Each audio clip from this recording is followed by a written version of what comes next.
할렐루야. 사랑하는 성도 여러분, 하나님의 사랑과 은혜로 우리가 이 고통스러운 상황 속에서도 하나님께 예배드릴 수 있게 돼서 너무 감사합니다. 오늘 온라인으로 함께 예배드리는 사랑하는 성도님들과 그리고 가정 위에 하나님의 은혜가 함께하기를 간절히 바랍니다. 다 같이 기도드리겠습니다. 하나님, 오늘 저희들 부활절 다섯째 주를 맞아서 아버지 앞에 나와 경배와 찬양을 드립니다. 우리의 찬양을 받아주시옵소서. 예수님 이름으로 기도드립니다. 아멘.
제자 삼으라.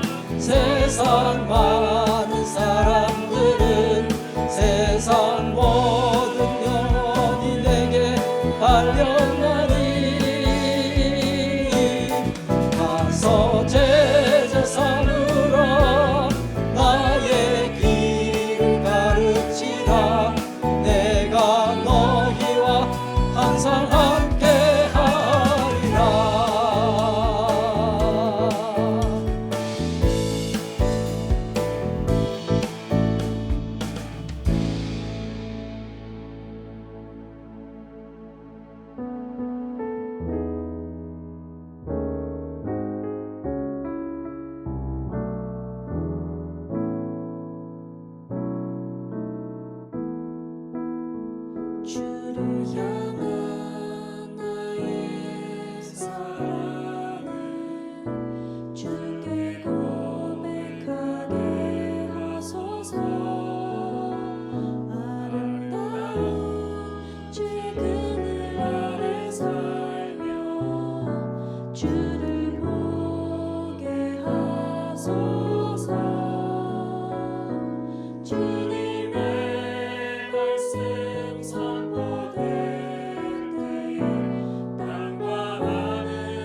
하나님 아버지, 뉴질랜드와 각 나라에서 함께 예배드리는 주의 자녀들 하나님의 사랑으로 지켜 보호하여 주심을 감사드립니다.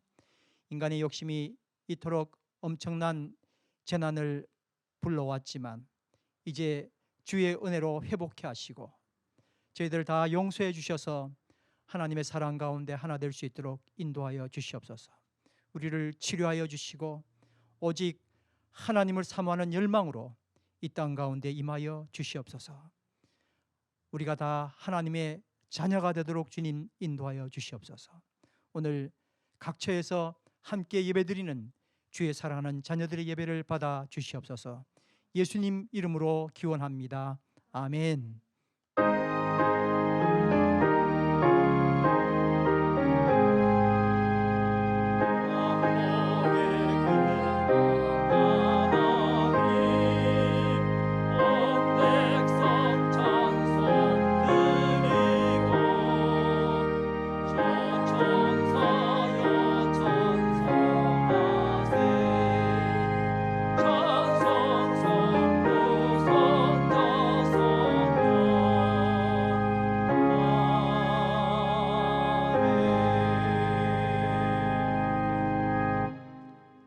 왕이신 나의 하나님이여, 내가 주를 높이고 영원히 주의 이름을 송축하리이다. 내가 날마다 주를 송축하며 영원히 주의 이름을 송축하리이다. 여호와는 위대하시니 크게 찬양할 것이라. 그의 위대하심을 측량하지 못하리로다. 대대로 주께서 하시는 일을 크게 찬송하며 주의 명령을 선포하리로다. 주의 존귀하고 영광스러운 위엄과 주의 기이한 일들을 나는 작은 소리로 읊조리리이다. 사람들은 주의 두려운 일에 감사하여 말할 것이요 나도 주의 위대하심을 선포하리이다. 그들이 주의 크신 은혜를 기념하여 말하며 주의 의를 노래하리이다. 여호와는 은혜로우시며 긍휼이 많으시며 노하기를 거절하시며 인자하심이 크시도다. 여호와께서는 모든 것을 선대하시며 그 지으신 모든 것에 긍휼을 베푸시는도다. 여호와여, 주께서 지으신 모든 것들이 주께 감사하며 주의 성도들이 주를 송축하리이다. 아멘. 전능하사 천지를 만드신 하나님 아버지를 내가 믿사오며 그 외아들 우리 주 예수 그리스도를 믿사오니 이는 성령으로 잉태하사 동정녀 마리아에게 나시고 본디오 빌라도에게 고난을 받으사 십자가에 못 박혀 죽으시고 장사한 지 사흘 만에 죽은 자 가운데서 다시 살아나시며 하늘에 오르사 전능하신 하나님 우편에 앉아 계시다가 저리로서 산자와 죽은 자를 심판하러 오시리라. 성령을 믿사오며 거룩한 공예와 성도가 서로 교통하는 것과 죄를 사하여 주시는 것과 몸이 다시 사는 것과 영원히 사는 것을 믿사옵나이다. 아멘.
언제나 우리와 함께 계시는 하나님, 우리의 삶 전체가 온전히 주님의 인도와 보호 속에 있음을 고백하며 감사를 드립니다. 하나님의 풍성한 은혜를 따라서 예수님의 피로 죄 용서받게 하여 주시고 이렇게 예배드리는 자리로 불러주셔서 감사합니다. 천지를 창조하시고 창세전에 우리를 택하여 자녀 삼아 주신 하나님께서 허락하시는 모든 상황이 은혜임을 고백합니다. 행하시는 모든 일이 선하심을 믿습니다. 어렵고 힘든 시간을 기도하게 하시고 말씀으로 주님의 뜻을 따르는 순종을 배우게 하시고 주님이 주시는 위로와 은혜를 경험하는 시간들로 지난 6주간을 채워주시니 감사합니다. 지난 3월 26일부터 시작된 락다운 이후 매일 아침 목사님의 말씀과 찬양으로 우리에게 힘을 주시고 만나 모임을 통해 말씀의 띠로 강하게 묶어주시는 하나님 감사합니다. 만나 모임으로 하루를 시작하고 함께 읽고 나누고 쓰고 암송하며 기도하는 가운데 서로 격려하고 같은 마음을 품게 하시며 화평하게 지내도록 축복하여 주셔서 감사합니다. 주의 말씀은 내 발의 등이요 내 길의 비침을 고백합니다. 이 말씀의 열매가 잘 맺히도록 성령께서 선하게 인도하여 주시옵소서. 이 시간 선포되어지는 설교 말씀이 진리의 말씀으로 우리를 구원하는 복음이 되게 하시고 우리들 마음의 눈을 밝혀 주셔서 하나님의 뜻을 알게 하는 귀한 시간 되기를 간절히 원합니다.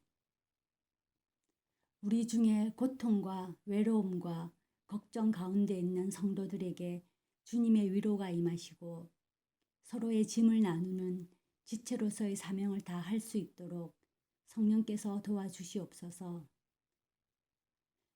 레벨 2로 전환되어 교회에서 함께 모여 예배 드릴 수 있기를 우리 모두 소망하고 있습니다.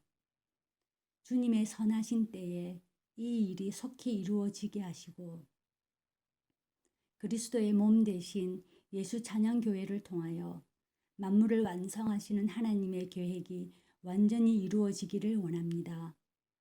이 시간 우리 모두가 온전히 예배에 집중하게 하셔서 영광으로 나타나시는 하나님을 경험하며 참된 자유와 구원의 기쁨을 누릴 수 있도록 성령께서 함께하여 주시옵소서. 주님만이 우리의 참된 생명이시고 모든 악과 고난으로부터 피할 피난처요 산성이시며 우리의 위로와 소망이 오직 주께 있음을 고백하고 감사드리며 예수님 이름으로 기도드립니다. 아멘.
삶이 예배요 예배가 삶이다. 성령 충만 예수 찬양. 할렐루야. 아멘. 강물이 이르는 곳마다 번성하는 모든 생물이 살고 또 고기가 심히 많으리니 이 물이 흘러 들어가므로 바닷물이 소성함을 얻겠고 이 강이 이르는 각처의 모든 것이 살 것이며 아멘. 여러분 환영합니다. 온라인에서 여러분 뵙게 되어서 너무 반갑습니다. 서로 한번 또 멀리 떨어져 있지만은 크게 한번 인사하겠습니다. 반갑습니다. 시작. 반갑습니다. 감사합니다. 또 예배 때뿐만 아니라 가통 모임을 통해서도 또 전화를 통해서도 얼마든지 만나는 시간을 가지게 되길 바랍니다. 다음 주 5월 17일 예배 안내입니다. 기도는 김보경 집사님, 성가대 찬양은 긴내래, 그리고 경찬인던 즐거운 소리입니다. 이제 제가 볼 때는 뭐 한 주 혹은 이번 주가 마지막이 또 될 수도 있고 온라인 예배가 그렇게 계속되고 있는데 상황이 어떻게 될지는 일단 이번 주 월요일이 좀 지나야 알 수 있지만은 그 광고가 따로 없으면 우리가 온라인 예배를 주일에는 1시에 그리고 목요일에는 7시에 오후 7시에 그렇게 드리도록 하겠습니다. 중요한 것은 우리가 마음을 다해서 하나님의 임재하심 그리고 예배 가운데 임하실 성령님을 모시는 마음으로 기도하시고 말씀 받을 준비하시고 그렇게 하셨으면 좋겠습니다. 여러분 그동안 온라인 예배 수칙을 잘 지켜주셔서 너무너무 감사드리고 그렇게 마음을 다해서 하나님 앞에 나올 수 있게 된 것을 감사드립니다. 단정한 복장으로 그리고 말씀도 지참하시고 성경책 지참하시고 또 미리 주보를 뽑을 수 있으면 또 뽑으시고 그렇게 해서 준비하시면 좋겠습니다. 경건한 마음으로 준비해 주시고 적극적으로 참여해 주시고 찬양하시고 아멘 하시고 그렇게 하면 좋겠습니다.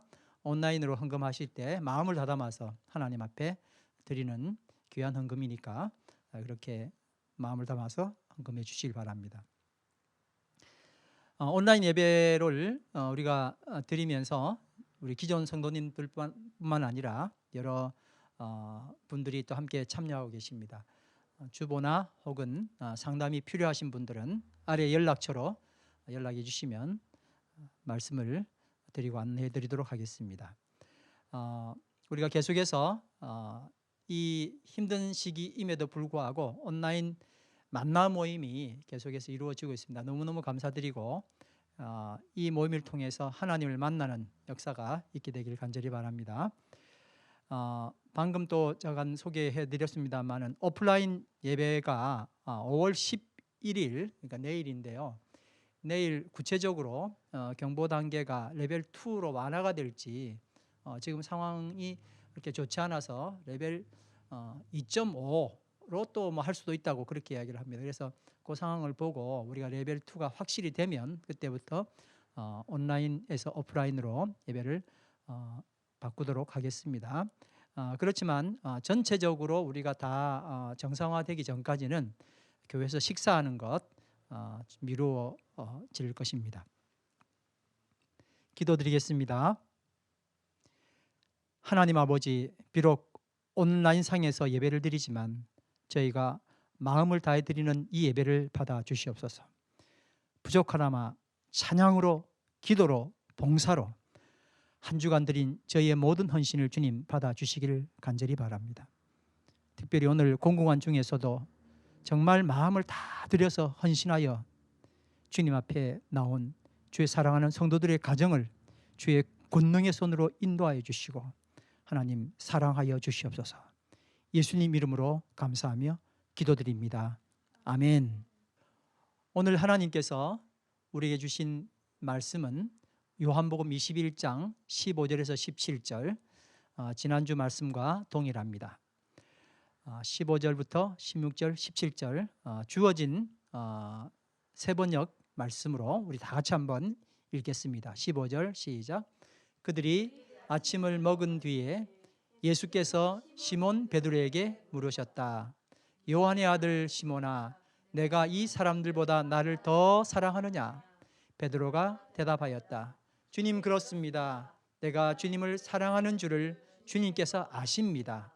예수께서 그에게 말씀하셨다. 내 어린 양 떼를 먹여라. 16절. 예수께서 두 번째로 그에게 물으셨다. 요한의 아들 시몬아, 내가 나를 사랑하느냐? 베드로가 대답하였다. 주님, 그렇습니다. 내가 주님을 사랑하는 줄을 주님께서 아십니다. 예수께서 그에게 말씀하셨다. 내 양 떼를 쳐라. 17절. 예수께서 세 번째로 물으셨다. 요한의 아들 시몬아, 내가 나를 사랑하느냐? 그때 베드로는 예수께서 내가 나를 사랑하느냐 하고 세 번이나 물으심으로 불안해서 주님께서는 모든 것을 아십니다. 그러므로 내가 주님을 사랑하는 줄을 주님께서 아십니다 하고 대답하였다. 예수께서 그에게 말씀하셨다. 내 양떼를 먹여라. 아멘. 오늘은 수금 남성 중창의 찬양이 있겠습니다.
인생을 살아오면서 정말 꼭 주어지기를 원했던 새 출발, 생각처럼 쉽지 않습니다. 친구 친지의 돈을 있는 대로 다 빌려가지고 야반 도주해서 타국으로 삶의 터전을 옮겨서 새 출발했던 사람이 몇십 년 후에 발목 잡힌 뉴스를 우리는 최근에 접하게 되었습니다. 이제 진짜 새 출발하자면서 은행 터는 이야기는 영화의 단골 소재입니다. 가족, 부모의 미래를 담보해서 카지노 가는 사람도 사실 처음에는 새 출발이라는 나름의 고귀한 꿈이 있었습니다. 그러나 그렇게 쉽게 새로운 삶은 열리지 않고 다시 주저앉고 맙니다. 여러분, 인간에게 새 출발이라는 것은 가능한 꿈일까요? 정말 가능한 꿈일까요? 내가 뭔가를 해서 만들어낼 수 있는 걸까요? 아니면 또 다른 방법은 있을까요? 그게 있다면 어떻게 가능할까요? 그리고 그게 언제 가능할까요? 여러분, 이 고민을 가지고 예수님께 찾아온 사람이 있었습니다. 유대인의 아주 고위 관료였던 사람이죠. 누굴까요? 니고데모. 니고데모라는 사람이 이 고민을 마음 하나 가득 먹고 참 많이 젊은, 이분은 나이가 많았지만 많이 젊은 예수님을 찾아오는데, 예수님 찾아오기가 좀 부끄러운 거예요. 나이는 많은 사람이 젊은 사람 찾아가기가. 그래서 언제 찾아갔을까요? 밤에 예수님을 찾아갔습니다. 그리고 좋은 말을 좀 했죠. 선생님 대단하시네요. 그러는데 예수님이 어떻게 하셨어요? 뭐 그런 말 저런 말 다 잘라먹고 바로 단도직입적으로 이렇게 말씀하셨습니다. 여러분, 뭐라고 말씀하셨죠? 사람이 거듭나지 아니하면 하나님 나라를 볼 수 없다. 한번 따라합시다. 사람이 거듭나지 아니하면 하나님의 나라를 볼 수 없다. 여러분과 저와 그리고 전 인류에게 정말 중대한 말씀을 이 말씀으로 하신 겁니다. 사람이 거듭나지 아니하면 하나님의 나라를 볼 수 없다. 방법이 생겼네요. 어떻게 하면 된다고요? 새로운 삶은 다시 나면 되는구나. 그렇게 말씀하시는데, 자, 여러분, 이제 여러분들에게 질문 한번 합니다. 사람이 거듭나지 아니하면 하나님 나라를 볼 수 없다. 이 말을 딱 들음과 동시에 엄청 부담스러우세요. 안 그러면 이야, 해방이다 이런 생각을 하세요? 딱 듣자마자 아이고 큰일 났네. 나 거듭나야 되는데 이 생각을 먼저 하게 되죠. 나 아직 멀었어. 나 거듭나야 되는데 나 어떻게 한탄을 합니다. 왜 거듭남이라는 것이 엄청난 부담으로 왔을까요? 그것은 거듭남이 뭔가 모르게 부담을 주는 잘못된 인식이 있어서 그랬던 겁니다. 여러분, 거듭난다는 것, 다시 난다는 것은 다시 태어난다는 뜻이죠. 이건 능동태입니까? 수동태입니까? 내가 마음대로 할 수 있는 겁니까? 안 그러면은 내가 마음대로 할 수 없는 겁니까? 태어나는 건. 네, 한번 따라합시다. 능동태가 아니라 수동태다.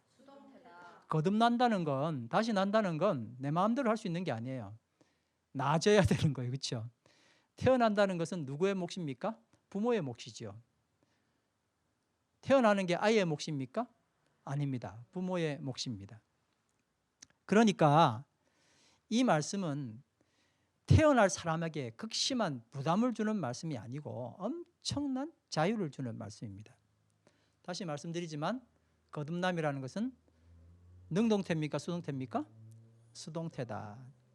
내가 노력해서 이 세상에 태어난 사람은 아무도 없습니다. 뭐 그렇게 마음 먹으면 다 왕의 아들로, 좋은지는 모르겠지만 갑부의 아들로, 그렇게 나는 여자가 싫으면 아들로, 난 차라리 남자가 싫으면 여자로 내가 선택하면 되잖아요. 부모도 선택하면 되고. 근데 그렇게 할 수 있습니까? 없습니까? 아무도 못 하잖아요.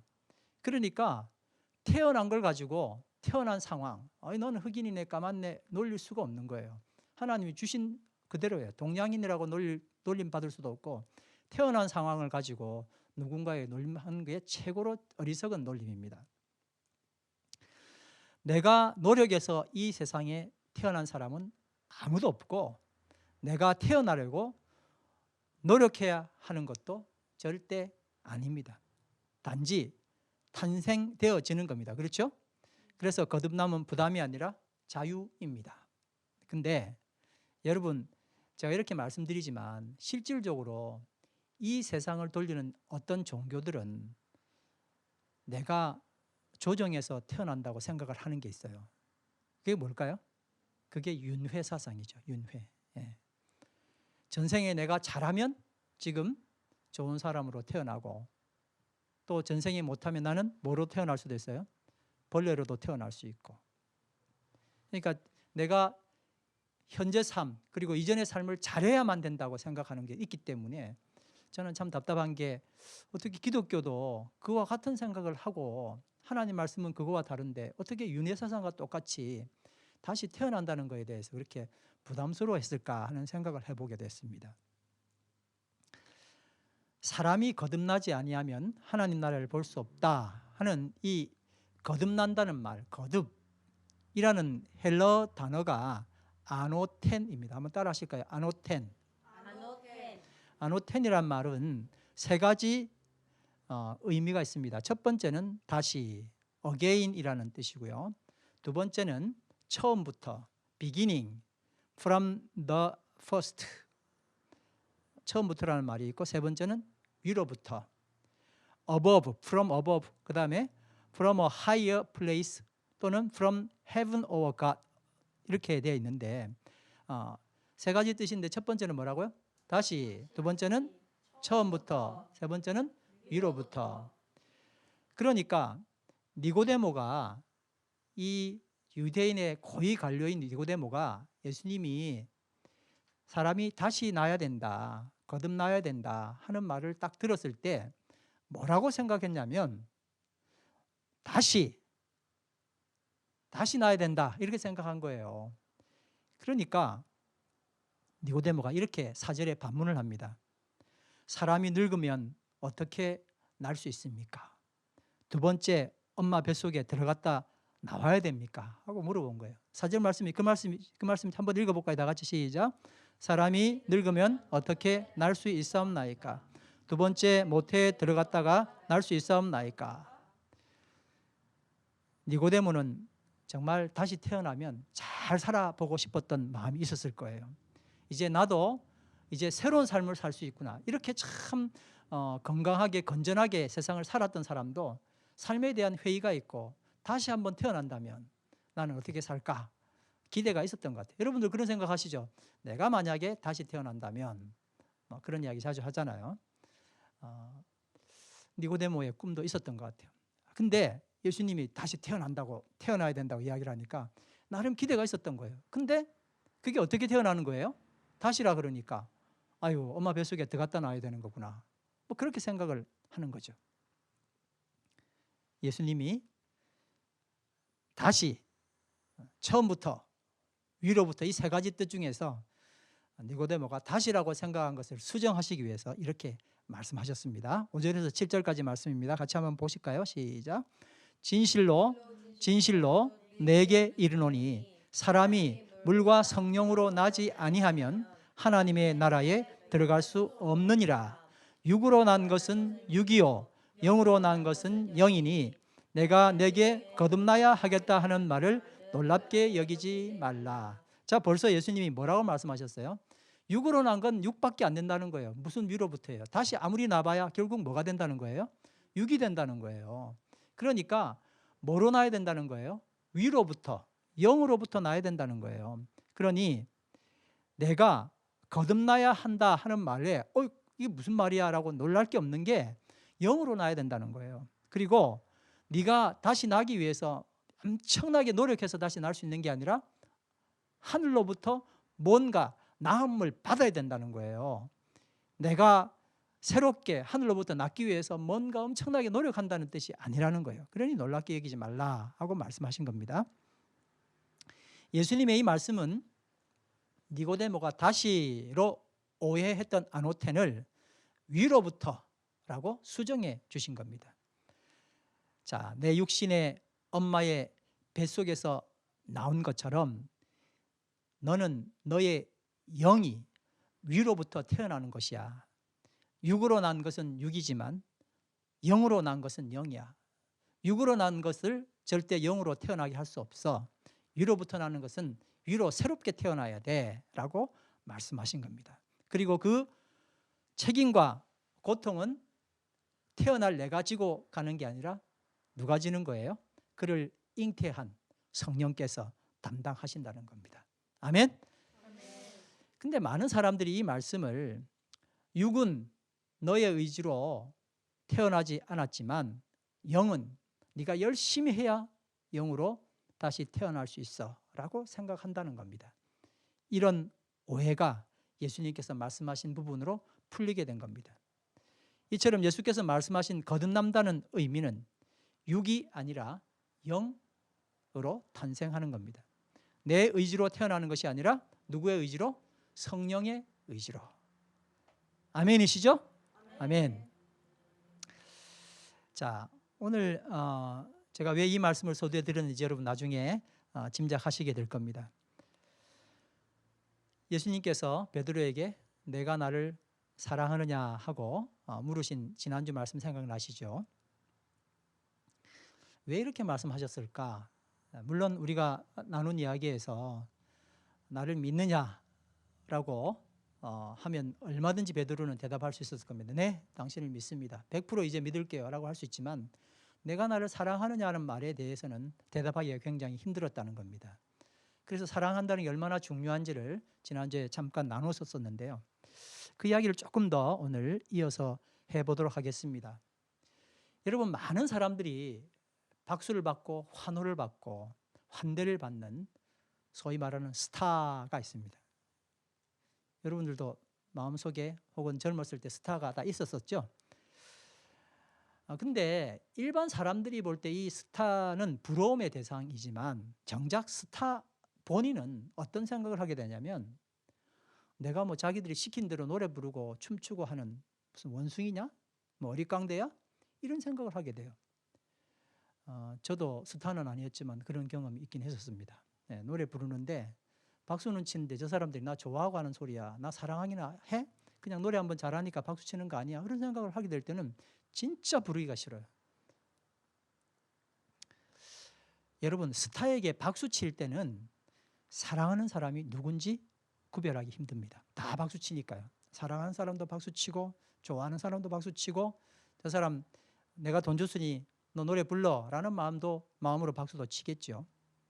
그런데 그 스타가 어느 날 유태인이라는 이유로 도망 다닐 때에 목숨 걸고 그를 숨겨주는 사람이 분명 그를 뭐하는 사람일까요?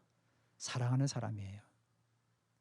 목숨 걸고 그를 숨겨주고 그것이 발각됐을 때 자기 목숨이 달아날 줄 알면서도 그를 숨겨주는 사람은 분명히 그를 사랑하는 사람일 겁니다.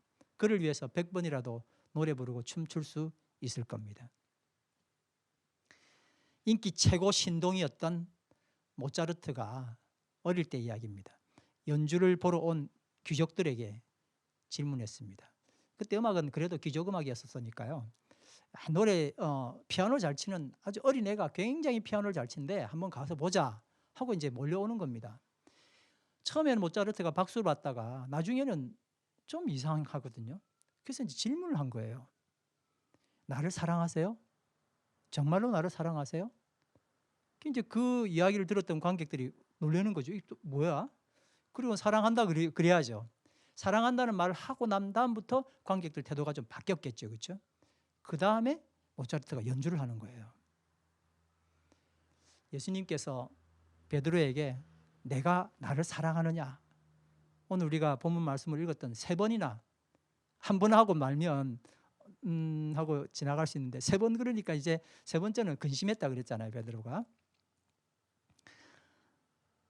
나를 스타로 보느냐? 그래서 박수치고 환호하느냐? 스타와 팬의 만남이냐? 안 그러면 너와 내가 사랑하는 만남이냐? 그걸 주님께서 물어보신 거예요. 여러분 동의되시죠?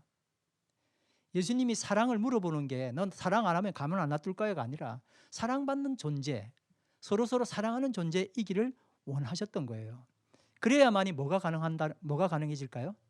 우리가 소위 말하는 새 삶, 새 영으로 살 수 있는 일들이 가능해지는 거예요. 그냥 그렇게 뭐 예수님 대단하시니까 박수 쳐드릴게요, 나의 삶의 문제를 해결해 주시니까 감사합니다, 이런 문제가 아니라 어디로 들어가야 된다는 거예요? 사랑합니다. 말로만 사랑하는 게 아니라 진실로 사랑합니다 하고, 이제 첫 번째는 사랑합니다 할 수 있지만 세 번까지 물어보면 이제 마음에 있는 소리를 해야 되잖아요. 사랑합니다 하고 이야기할 수밖에 없는 겁니다. 나는 팬의 박수가 아니라 팬이에요 뭐 뛰어왔는데 나중에는 배반하잖아요.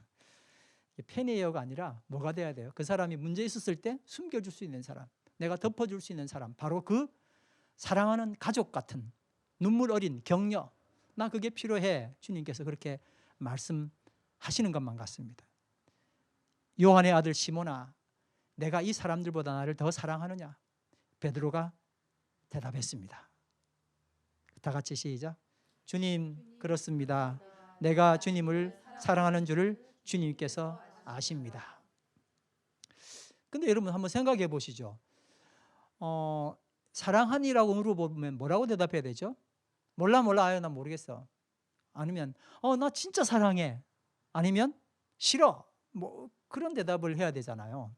근데 베드로는 주님 사랑합니다, 예스 하고 난 다음에 뒤에 뭐가 붙었어요. 내가 주님을 사랑하는 줄을 주님께서 아십니다.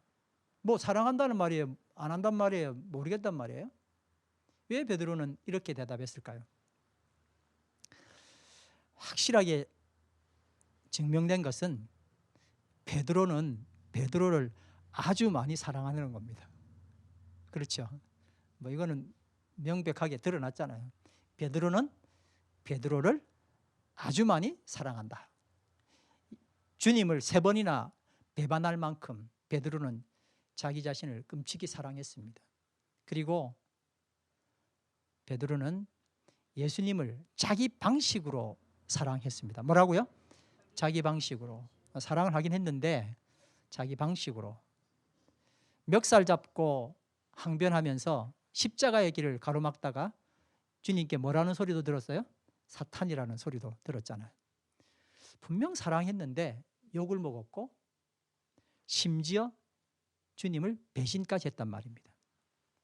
그래서 정말 모르겠는데 사랑하기는 하는 것 같은데 나를 사랑하는 것만큼 사랑하는 것 같지는 않고, 그렇다고 사랑하지 않는 건 아닌데 내세우기는 너무 초라하고, 나름의 사랑이 너무 내 위주의 사랑이니까 어쩔 바를 모르겠다는 겁니다. 주님, 저의 이런 마음 아시죠? 차마 말로 설명할 수 없는 많은 이야기를 이 대답에 담아서 주님, 그렇습니다. 내가 주님을 사랑하는 줄을 주님께서 아십니다. 여러분, 베드로에게는요 참 짧은 시간이었지만 큰 변화의 시간이 있었던 겁니다. 누가복음 22장 33절 말씀에 너 나 배신할 거야 그랬더니 말도 안 되는 소리 하지 마세요. 주여, 내가 주와 함께 옥에도 가고, 감옥에 간다는 이야기예요. 바로 배신했지만, 그리고 죽기를 각오했습니다라고 이렇게 자신만만했던 그 자신감은 누구에 대한 자신감이었냐면 자기 스스로에 대한 자신감이었어요. 불과 며칠 전만 해도 이렇게 자신만만한 베드로가 지금 뭐로 바뀌었습니까? 주님께서 아십니다로 바뀐 거예요. 만약에 이날 베드로가 주님 한 번만 지켜봐 주십시오, 이번에 진짜입니다, 한 번만 더 믿어주십시오 이랬다면 또 시간이 많이 필요했겠죠. 근데 뭐를 베드로는 알았어요? 자기 자신에 대해서 몰랐던 걸 아는 거예요. 나는 이럴 수밖에 없는 사람이구나. 그래서 주님께서 나에게 역사하지 않으면 나는 정말 아무것도 할 수 없는, 사랑조차도 할 수 없는 사람이구나 라는 걸 깨닫게 된 거예요. 그래서 주님만이 아십니다 이렇게 대답했어요. 따라합시다. 주님만이 아십니다. 주님만이 아십니다. 그랬을 때에 그 대답이 딱 나왔을 때 예수님께서 뭐라 하셨어요? 내 어린 양떼를 먹여라. 정말 아주 긴 시간 동안 기다리던 바로 그 타임이 드디어 된 거예요. 정말 예수님은 베드로에게 이 말씀하기를 학수고대하고 있었습니다. 마침내 베드로가 주님만이 아십니다 라고 말했을 때, 사랑하기는 하는데 이제 내 방법으로는 아니에요. 내 마음대로 아니에요. 주님께서 역사해 주세요. 당신이 아실 거잖아요. 나는 여전히 자신만만하지만 이거 다 흔들린 걸 알아요. 그러니 주님 나에게 역사해 주세요. 그랬더니 예수님께서 뭐라 하셨어요? 내 어린 양을 먹여라. 그렇게 말씀하신 겁니다. 마침내 사명을 맡길 수 있는 상황이 되었던 겁니다. 베드로는 원래 주님께서 뭐라고 부르셨어요? 사람 낚는 어부로 부르셨잖아요. 고기 잡고 있는데 너 사람 낚는 어부가 될 거야 했던 3년 반의 그 긴 시간이 마침내 종지부를 찍는 역사적인 순간이 된 겁니다. 사람 낚는 어부가 될 거야 라고 말씀하시고는 긴 시간 기다렸어요. 그러다가 마침내 주님께서 사명을 주셨어요. 내가 당신을 사랑하는 줄을 주님께서 아십니다 라고 주님께 모든 걸 맡겨드렸더니 마침내 뭐가 내려왔어요? 사명이 내려온 거예요. 여러분, 그동안 겨우 나 하나 살리려고 아둥바둥 살아왔죠. 누구든 집적거리면 화내고, 뭐 이제 사람마다 다르죠. 아무튼 어떤 사람은 좀 더 심해야 화를 내지만 어떤 사람은 바로바로 화를 내기도 하고요. 또 잘해주면요 껌뻑 넘어갑니다. 껌뻑 넘어갔다가 넘어가다가 이제 거기서 또 상처를 받네요. 이런 반복의 삶을 살다가 죽을 인생이었어요. 하나님의 은혜가 아니었다면 우리는 이렇게 주변 사람들과 그리고 우리에게 놓여져 있는 자연에게 이런저런 고통만 주거니 받거니 하다가 정말 의미 없이 세상을 하직할 그런 인생이었습니다. 그러나 하나님의 은혜로 나는 새로운 인생을 살게 된 것입니다. 아멘. 한번 따라합시다. 하나님의 은혜로 나는 새로운 인생을 살게 되었습니다. 근데 여러분, 이게 죽음 후에 이 인생이 오는 겁니까? 아니면 윤회처럼 다음 생애에 이런 새 생명, 새 생활, 새로운 인생이 오는 겁니까? 오늘, 지금 그 놀라운 인생이 시작된다는 거예요. 한번 따라합시다. 오늘, 지금 그 놀라운 인생이 시작된다. 아멘, 아멘. 여러분, 153마리 물고기 나의 노하우와 관계 있었습니까? 그걸 이야기하신 거예요. 전혀 내가 내 노하우를 다 동원해도 절대 잡히지 않는 겁니다. 근데 그 상식을 뛰어넘는 역사가 하나님 앞에는 일어나는 거예요.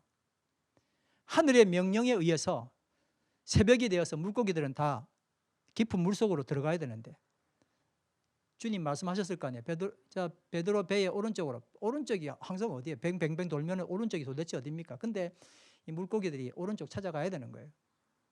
오른쪽에 의미가 뭐가 있어요? 근데 주님께서 그 의미 없다고 보이는 오른쪽에 그물 내려, 그때는 물고기들이 오른쪽에 어디하고 걔들이 몰려간단 말이에요. 이게 우리에게 하나님께서 주시는 은총이요 역사입니다. 기다렸다가 그물 쪽에 잡혀 들어간 겁니다. 바로 이때 세상의 시간과 작별하고 이 땅에서 하나님의 시간을 시작하게 되는 겁니다. 아멘. 세상의 시간, 크로노스 시간에서 하나님과 함께하는 무슨 시간? 카이로스 시간으로 들어오면서 주님께 받은 첫 번째 질문이 내가 나를 사랑하느냐 였습니다. 너는 너를 사랑하는 걸 너무 잘 알아. 이제 내가 아니라, 내 자신이 아니라 예수님, 나를 사랑할 수 있겠니? 하고 물어보신 거예요.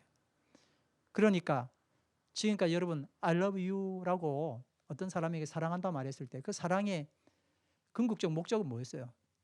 나예요, 나. 내가 사랑하니 너도 나 사랑해. 러브가 굉장히 좋아 보이는데 결국은 그 러브가 뭐였어요? 나를 위한 러브였잖아요. 이기적 러브였어요. 근데 네가 나를 사랑하니라고 주님께서 물어보셨을 때는 그 러브가 아니었고 상대방을 위한 I love you였어요. 진짜 그를 위한 I love you. 나 너 사랑해 하고는 이제 뭐 참 속된 말로 등쳐먹는 거잖아요. 얼마나 나빠요. 근데 그게 아니라 정말 그를 위한 러브. 이걸 주님께서 물어보신 거예요. 누가복음 22장 31절 32절 우리 지난주에도 읽었던 말씀입니다만은 한 번 더 보겠습니다. 시몬아 시몬아 보라 사탄이 너희를 밀 까부르듯 하려고 요구하였으나 그러나 내가 너를 위하여 내 믿음이 떨어지지 않기를 기도하였노니 너는 돌이킨 후에 내 형제를 굳게 하라. 아멘. 예수님께서 이렇게 정말 우리도 마찬가지죠. 정말 연약해서 흔들어 놓으면은 뭐 길이 없습니다. 방법이 없어요. 그냥 허물어지는 거예요. 무너질 수밖에 없죠. 그런데 떨어지지 않게 주님께서 기도하시고 우리를 붙들어 주신 겁니다. 그리고는 마침내 한번 따라서 돌이킨 후에 내 형제를 굳게 하라. 그렇습니다. 이제 돌이킬 수 있도록 주님께서 만들어 주시고 그 다음 사명 주신 게 뭐예요? 형제를 굳게 하라 하는 겁니다. 그게 바로 뭘까요? 내 양을 먹이라 하는 것입니다. 예수 그리스도의 절대적인 은혜로 베드로는 그의 삶을 돌이킬 수 있었습니다. 그토록 소망하는 새로운 삶, born again, reset 이것이 된 것입니다. 여러분 동물이 큰 고통을 당해서 개를 구출해 주러 가면은 자기를 또 해치는 줄 알고 막 뭐 온갖 방법으로 자기를 보호하려고 그러죠. 그래서 그 동물을 뭐 좀 잠재우든지 해야만이 뭐 그물에 걸렸다든지 하는 뭐 목줄이 또 너무 팽팽해서 숨을 못 쉰다든지 하는 동물들을 구해낼 수 있습니다. 동물 구조단들 보면은 구조해 주러 감에도 불구하고 막 해치는 동물들을 볼 수가 있거든요. 우리 인간의 삶도 마찬가지인 것 같아요. 우리가 새로운 삶을 그렇게 원하는 이유가 뭐냐면 내가 선한 의도로 친구에게 손을 펼쳤는데 혹은 친구가 선한 의도로 나에게 손을 펼쳤는데 그걸 내가 공격한다고 생각하고 또 그 친구도 공격한다고 생각하는 거예요. 선한 의도였다고 설득하면 그걸 뭐로 받아들여요? 공격으로 받아들이는 거예요. 공격으로 받아들일 뿐만 아니라 상처를 입는 거예요. 선도 악이 되고 악도 악이 되는 반복적인 삶. 이게 바로 우리가 살았던 이전의 삶이었습니다. 한 번 더 말씀 좀 드릴게요. 선도 뭐가 된다고요? 악이 되고 악은 악이 되고 이게 우리 이전의 삶의 모습이었습니다. 그렇다면 새로운 삶, 제가 말씀드리는 이 새로운 삶은 하늘로부터 내려온 삶을 말하는 거예요. 내가 또 육으로 만들어 놓은 친구 돈 훔쳐서 빌려서 어디 가서 새롭게 사는 그런 육이 이어진 또 다른 새로운 삶이 아니라 하늘에서 내려온 리셋된 삶은 어떤 모습일까요? 이전에는 선한 것을 주어도 독으로 받아들이는 상황이었잖아요. 근데 이제 선한 것을 뭐로 받아들일까요? 선으로 받아들일 수 있는 거예요. 그럼 독한 것은 어떻게 될까요? 독한 것도 선으로 조정되는 게 이게 바로 리셋된 삶입니다. 그게 언제 일어난다고요? 지금 오늘 당장 이야기예요. 하나님이 그것을 우리에게 허락하셨습니다. 아멘? 나 그거 하기 싫어. 전에는 싫으나 저르나 항상 마이너스 쪽, 싫은 쪽, 반대편 쪽, 사탄이 원하는 쪽으로 갔다면 이제는 싫어도 해야지 하는 마음이 생기면 이건 어디로부터 온 리셋이에요? 하늘로부터 온 리셋이에요. 지난 5월 6일 저희들이 예배 드릴 때 보는 오늘의 양식에 올라온 말씀인데 제가 그 말씀을 좀 여러분과 나누기를 원합니다. 나치가 거의 5만여 명의 여자들을 죽였던 라벤스브리크라는 집단 수용소에서 이제 그 장소를 갔던 해방군들이 거기서 이런 기도문을 발견하게 되었습니다. 제가 한번 읽어볼게요. 여러분 참 너무 마음을 뜨겁게 하는 그런 구절이었습니다.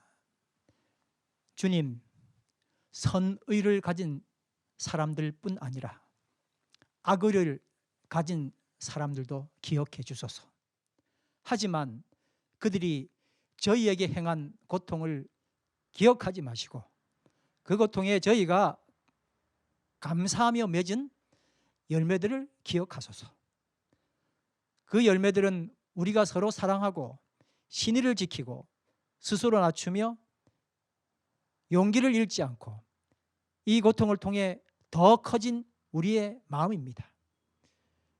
그들이 심판대 앞에 설 때에 우리가 맺은 이 모든 열매들을 보시고 그들을 용서해 주소서.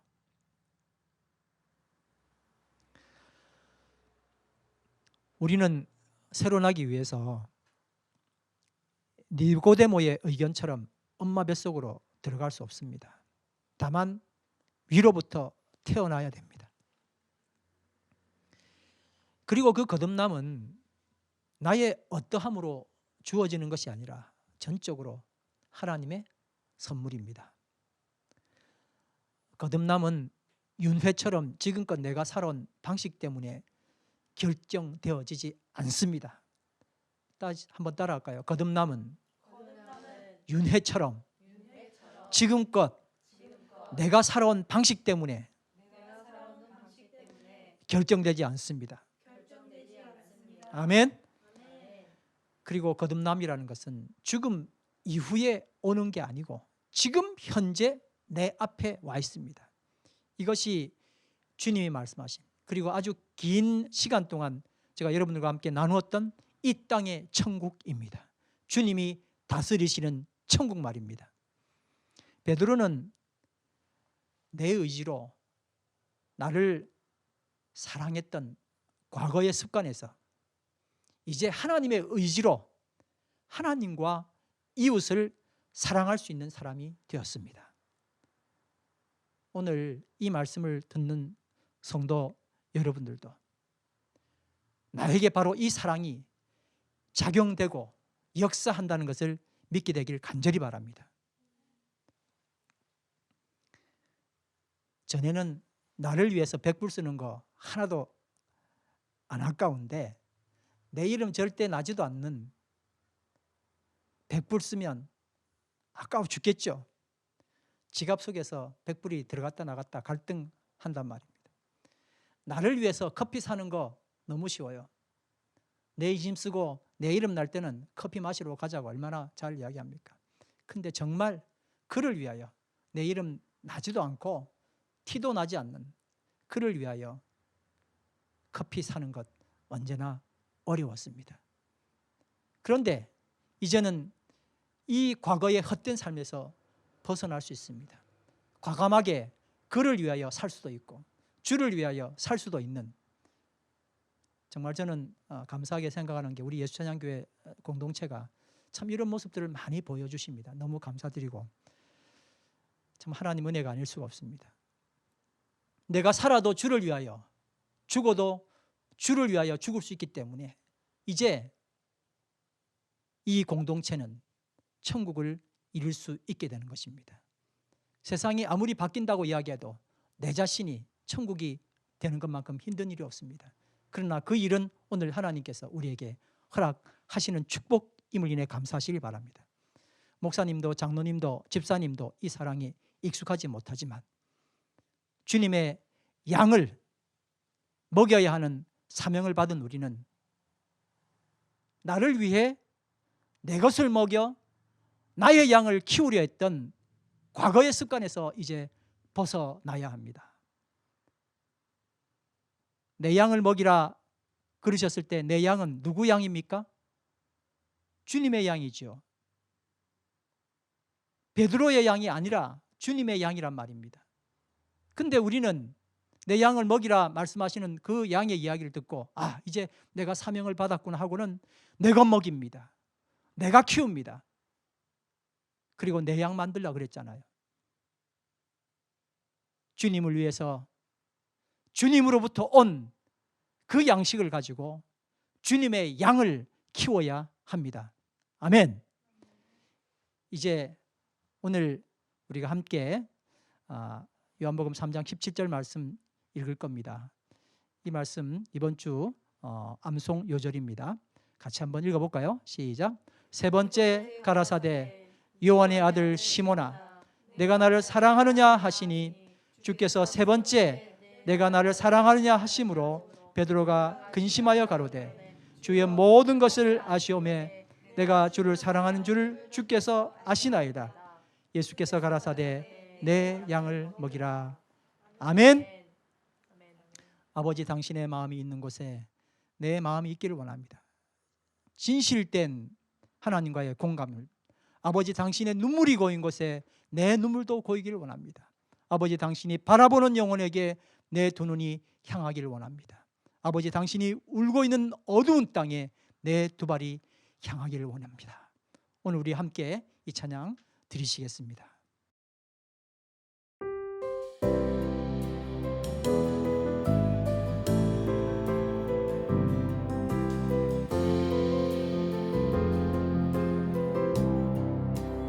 아버지 당신의 마음이 있는 곳에 나의 마음이 있기를 원해요. 아버지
양식 주시고 우리들의 큰 죄 다 용서하시고 또 시험에 들게 마시고 악에서 구원하소서. 내게 주의 나라 주의 권세 주의 영광 영원히